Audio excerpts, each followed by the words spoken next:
we warn you, some may find this upcoming report disturbing. Diana Magne has more. Bodies executed one by one and then thrown into the river. Militants doing wheelies in their tanks. And now this, the apparent beheadings of 2 men by Boko Haram militants, posted online, almost the mirror image of the beheadings ISIS has filmed and published online since the summer. 2 distinct jihadi entities, strikingly similar imagery. Boko Haram as an extremist group predates ISIS by several years, but it's clearly been watching and copying the ISIS formula. Since late last year, upgrading the quality of its videos, adding the stamp of a production house, and using the same Islamic chants or nasheeds for soundtrack. Even down to the professed leader of Boko Haram, Abu Bakr Shekau, assuming the role of preacher. The religious symbolism, the alcove setting, a mirror image of ISIS leader Abu Bakr al-Baghdadi preaching in Mosul.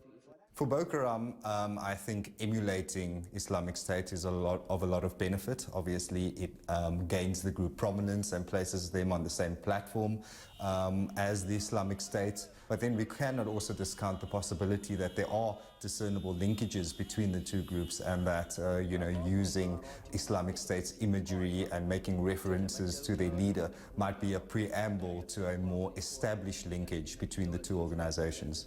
There's no clear evidence of any direct link yet. In its magazine, Dabiq, ISIS writes of groups, including one in Nigeria, swearing allegiance, but it doesn't specify which. And Boko Haram is not necessarily united. In some video strands, Shekau is absent, whilst a spokesman denies the killing of Muslims.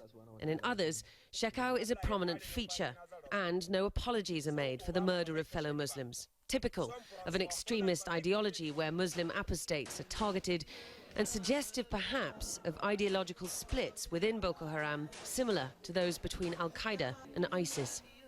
A media strategy is easy enough to copy, operational success less so.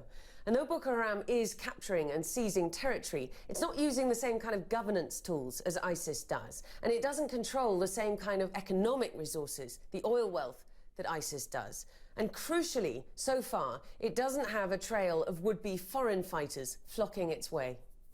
Analysts say that may change depending on how it's dealt with. If you see a more visible, more active international response on this, at that point, you could risk truly internationalizing Boko Haram, which has to date actually been really more of a Nigerian terrorist movement. For now, the US and others are limiting their assistance to training and intelligence, leaving the Nigerians and neighboring powers to take on the group militarily, with the hope that a regional force can succeed against Boko Haram where the Nigerian army could not. Diana Magne, CNN, London.